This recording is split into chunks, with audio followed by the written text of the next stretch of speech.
ഇന്ന് നമ്മൾ കേൾക്കാൻ പോകുന്ന വചനം പഴയ നിയമത്തിലെ കർത്താവാണ്. ഈ കർത്താവ് സംസാരിക്കുന്നുണ്ട്, പക്ഷെ അവൻ്റെ രൂപം എന്താണെന്ന് ആരും കണ്ടിട്ടില്ല. പലരോടും സംസാരിക്കുന്ന സ്വരം കേൾക്കുന്നുണ്ട്. മോശയോട് സംസാരിക്കുന്നുണ്ട്, ദാവീദിനോട് സംസാരിക്കുന്നുണ്ട്. പലരോടും യേശുനാഥൻ സ്വരം മാത്രമേ കേൾക്കുകയുള്ളൂ. അവരുടെ രൂപം എങ്ങനെയാണെന്ന് ആർക്കും അറിയില്ലായിരുന്നു. പുതിയ നിയമത്തിൽ വന്നപ്പോഴാണ് യേശുവിൻ്റെ രൂപം നമ്മളെല്ലാവരും ലോകം മുഴുവനും കണ്ടത്. അപ്പോൾ ഇന്ന് നമ്മൾ ശ്രവിക്കാൻ പോകുന്ന വചനം, ഒരു ബാലനെ കർത്താവ് വന്നിട്ട് വിളിക്കുന്നുണ്ട്. അവൻ്റെ പ്രത്യേകത എന്താണെന്ന് വെച്ചിട്ടുണ്ടെങ്കിൽ, അവൻ കർത്താവിന് വേണ്ടി ബലിപീഠത്തിനരികിൽ ജോലി ചെയ്യുന്ന ഒരു ബാലനാണ്. അതിൻ്റെ അടുത്ത് ഒരു മുറിയിൽ ഒരു പ്രവാചകൻ കിടപ്പുണ്ട്.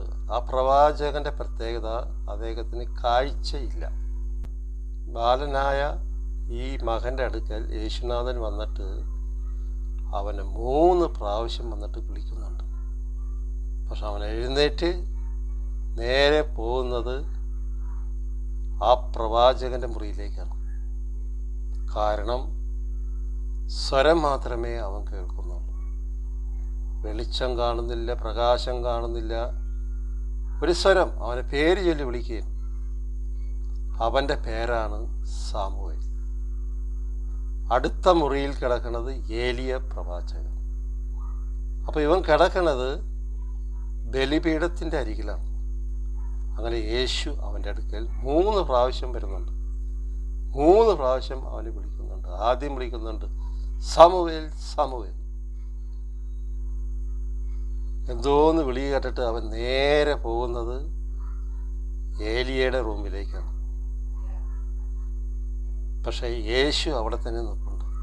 കാരണം സ്വരം മാത്രമേ കേൾക്കുന്നുള്ളൂ. ആ വചനം നമുക്കൊന്ന് ശ്രമിക്കാം. 1 സാമുവേൽ 3-ാം അധ്യായം 1 മുതലുള്ള തിരുവചനം. ഹല്ലേലൂയ. ഏലിയുടെ സന്നിധാനത്തിൽ ബാലനായ സാമുവേൽ കർത്താവിനെ ശുശ്രൂഷ ചെയ്തിരുന്നു. ബാലനായ സാമുവേൽ ബലിപീഠത്തിൻ്റെ അരികിൽ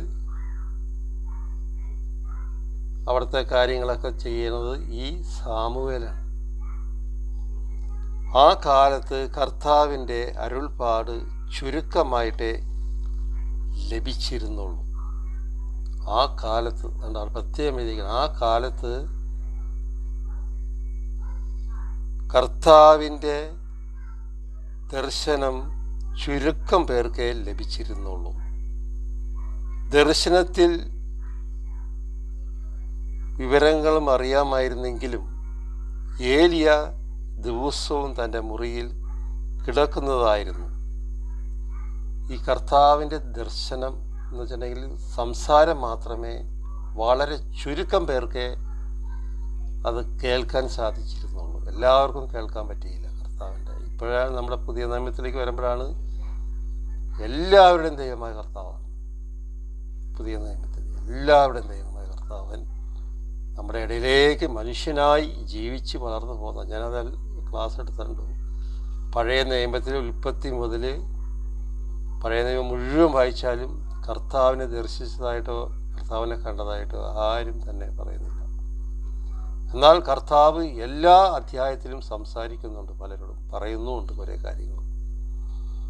ഞാനാണ് ദൈവമായ കർത്താവ് എന്ന് പറയുന്നത്, പക്ഷേ ഇതാരാണ് കർത്താവെന്ന് ആർക്കും അറിയില്ല.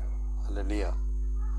അവന് ഒന്നും കാണാൻ കഴിഞ്ഞില്ല. അപ്പം ഈ ഏലിയ പ്രവാചകൻ ഈ ബലിപീഠത്തോട് ചേർന്ന ഒരു മുറിയിൽ കിടക്കുകയാണ്. അദ്ദേഹത്തിൻ്റെ പ്രത്യേകത, കണ്ണിന് കാഴ്ചയില്ല. പക്ഷേ അദ്ദേഹത്തിന് വളരെയധികം അഭിഷേകമുള്ള ഒരു പ്രവാചകനാണ് ഏലിയ പ്രവാചകൻ. ഹല്ലേലൂയ. കാഴ്ച മങ്ങിപ്പോയിരുന്നു. ദൈവത്തിൻ്റെ മുൻപിലും ദീപം അണഞ്ഞിരുന്നില്ല.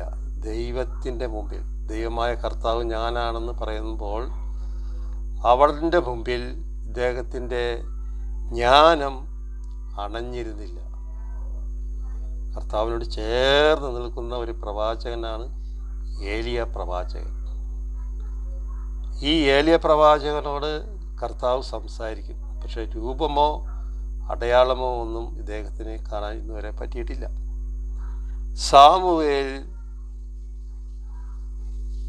സാമുവേൽ ദീപം അണഞ്ഞിരുന്നില്ല.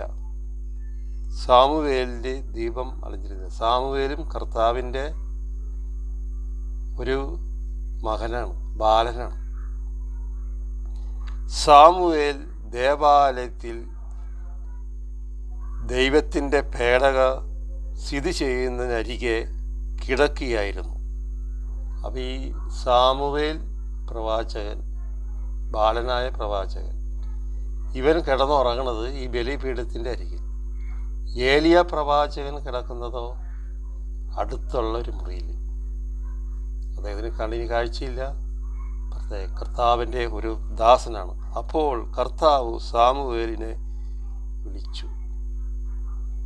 അങ്ങനെ സാമുവേലിൻ്റെ അടുക്കിലേക്ക് കർത്താവ് ആദ്യമായിട്ട് വരെയും.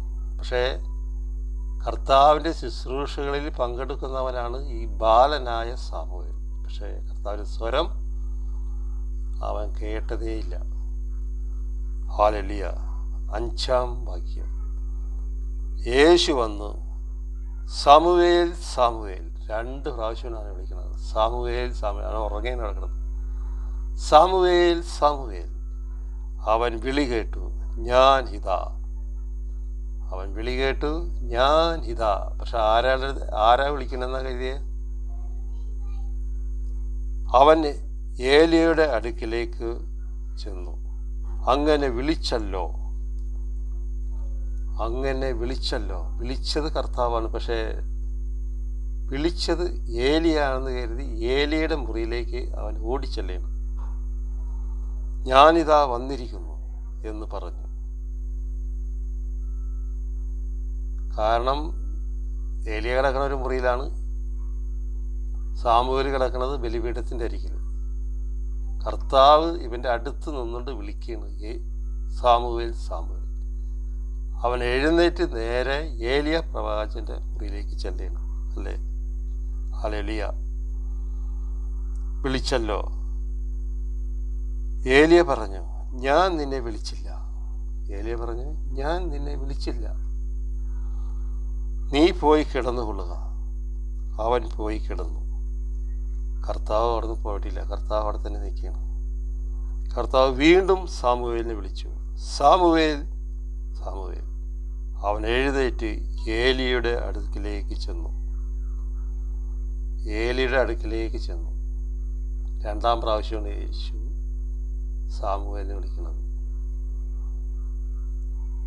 ചെന്ന് പറഞ്ഞു, അങ്ങനെ വിളിച്ചല്ലോ. ആ വാക്ക് തന്നെ നോക്കി, അങ്ങനെ വിളിച്ചല്ലോ. ഞാനിതാ വന്നിരിക്കുന്നു. 2-ാം പ്രാവശ്യമാണ് കേട്ടാ. ഏലി പറഞ്ഞു, മകനെ, നിന്നെ ഞാൻ വിളിച്ചില്ല, പോയി കിടന്നുകൊള്ളുക. ഏലിയ വിളിക്കണമെന്നില്ല, ഏലിയ വിളിച്ചിട്ടുമില്ല, പോയി കിടന്നുകൊള്ളുക. പക്ഷെ അവൻ വിളി കേൾക്കുന്നുണ്ട്. കർത്താവാണ് വിളിച്ചതെന്ന് സാമുവേൽ അപ്പോഴും അറിഞ്ഞില്ല. കാരണം സാമുവേൽ കേട്ടിട്ടില്ല, കർത്താവിൻ്റെ സ്വരം കേട്ടിട്ടില്ല, അവനറിഞ്ഞുമില്ല. കാരണം അതുവരെ കർത്താവിൻ്റെ ശബ്ദം അവന് വെളിപ്പെട്ടിരുന്നില്ല. കണ്ട, ഞാൻ പറഞ്ഞ അത്ര കൃത്യമാണ്. അതുവരെ കർത്താവിൻ്റെ സ്വരം അവൻ കേട്ടിട്ടുമില്ല, വെളിപ്പെടുത്തിയിട്ടുമില്ല. അപ്പോൾ അവൻ വിചാരിക്കുന്നത് ഏലിയ പ്രവാചകനാണ് വിളിച്ചത് എന്നിരുന്നാണ് പിന്നെ ഏലിയയുടെ അടുക്കിലേക്ക് ഓടുന്നത്. 3-ാമതും കർത്താവ് സാമുവേലിനെ വിളിച്ചു.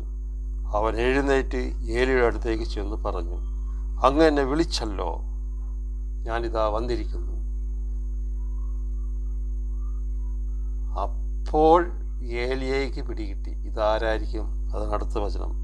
കർത്താവാണ് ബാലനെ വിളിച്ചതെന്ന് അപ്പോൾ ഏലിയയ്ക്ക് മനസ്സിലായി. ഏലിയ ഒരു പ്രവാചകനാണ്, കർത്താവിൻ്റെ സ്വരം കേട്ടതുണ്ട് പലപ്പോഴും. അപ്പം ഇത് വിളിച്ചിരിക്കുന്നത് കർത്താവാണെന്ന് ഏലിയ പ്രവാചകന് മനസ്സിലായി.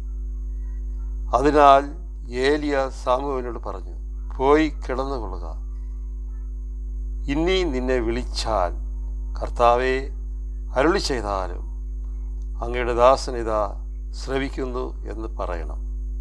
സാമുവേൽ ബാലനായ സാമുവേലിനോട് പറയുന്നു, ഇനി വിളിച്ചാൽ ദാസനെ ഇതാ ശ്രവിക്കുന്നു, അരുളി ചെയ്യുക. എളിയ സാമുവേൽ പോയി കിടന്നു. അപ്പോൾ കർത്താവ് വന്ന് നിന്നു. അപ്പോൾ കർത്താവ് വന്ന് ഇവൻ്റെ അടുത്ത് നിൽക്കുകയാണ്. കാരണം കർത്താവിനെ കാണാൻ പറ്റുന്നില്ല. ആരും പഴയ നിയമത്തിൽ കാണുന്നില്ല, പക്ഷെ സ്വരം കേൾക്കും. അത് നമുക്ക് ഉൽപ്പത്തി പുസ്തകത്തിൽ കാണാൻ പറ്റും. പാപം ചെയ്ത് അവർ മരത്തിൻ്റെ ചുവട്ടിൽ ഇല കൊണ്ട് വസ്ത്രമുണ്ടാക്കി ഒളിച്ചിരുന്നു. നീ എവിടെയാണെന്ന് ചോദിച്ചപ്പോൾ ഞങ്ങൾ പാപം ചെയ്ത് ഒളിച്ചിരിക്കുകയാണെന്ന് പറഞ്ഞു. നീ എവിടെയാണെന്ന് ചോദിച്ചാൽ നിന്റെ കാലൊച്ച കേട്ടപ്പോൾ ഞങ്ങൾ ഭയന്ന് വിളിച്ചിരിക്കുകയെന്ന് പറഞ്ഞിട്ടുണ്ട്. അന്ന് കാലൊച്ചയാണ് അവർ കേട്ടത്.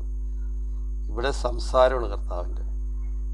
അപ്പം അന്ന് മുതലേ കർത്താവുണ്ട്. ഉൽപ്പത്തി പുസ്തകം ഭൂമി ഉണ്ടായപ്പോഴേ കർത്താവായ യേശു ഉണ്ട്.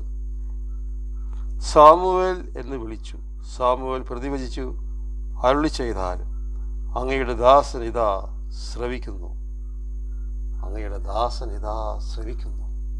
അപ്പോൾ കർത്താവ് അവനോട് സംസാരിച്ചു ചില കാര്യങ്ങളൊക്കെ. ഹല്ലേലൂയ. ഇതുപോലെയാണ് ദൈവമായ കർത്താവിൻ്റെ സ്വരം നമ്മൾ കേൾക്കുന്നത്. ഒരുപക്ഷെ ഇപ്പോൾ കർത്താവ് നേരിട്ട് വരുന്നുണ്ട്. പ്രകാശമായിട്ട് വരും, വെളിച്ചമായിട്ട് വരും, കൊടും കാറ്റ് പോലെ വരും, അഗ്നിയിലെഴുന്നള്ളി വരും. പല വിധത്തിലും ദൈവമായ കർത്താവ് നമ്മുടെ ജീവിതത്തിലേക്ക് വരും. ഒരു സ്വരം കേൾക്കും, അടയാളങ്ങളുണ്ടാവും, അത്ഭുതങ്ങളുണ്ടാവും. അന്നതൊന്നുമില്ല. അപ്പം നമ്മുടെ കർത്താവ് പല പ്രാവശ്യവും ഓരോ മക്കളിലേക്കും വരുന്നുണ്ട്. നമ്മൾ കാണുന്നില്ല. കാരണം പഴയ കാലത്തെ മനുഷ്യരുടെ ജീവിതമല്ല ഇപ്പോഴത്തെ പുതിയ നിയമത്തിലെ പുതിയ മനുഷ്യരുടെ ജീവിതം. പാപത്തോടെയുള്ള ജീവിതമാണ്. പാപത്തിൽ നിന്നും ദൈവമായ കർത്താവിൻ്റെ സ്വരം കേൾക്കാനോ അവൻ്റെ വെളിച്ചം കാണാനോ നമ്മൾ കണ്ണുകൾക്ക് സാധിക്കുന്നില്ല. പ്രത്യേകിച്ച് ഇന്ന് കേരളം മൊത്തം ലഹരിക്ക് അടിമയായിരിക്കുകയാണ്. എല്ലാ കുടുംബങ്ങളും മ്ലേച്ഛത. ഇതിൽ നിന്ന് എങ്ങനെ രക്ഷപ്പെടും? ഇത്രയും മാത്രമാണ് പോലീസുകാർ ഓരോന്ന് പിടിക്കുന്നത്. അതിൻ്റെ ഇരട്ടിയാണ് വന്നുകൊണ്ടിരിക്കുന്നത്. കുറയണില്ല. പ്രാർത്ഥിക്കാം, ദൈവമേ കർത്താവേ കരുണയായിരിക്കണേ, കരുണയായിരിക്കണേ, പാപിയായ എൻ്റെ മേൽ കരുണയായിരിക്കണേ. ആമേൻ.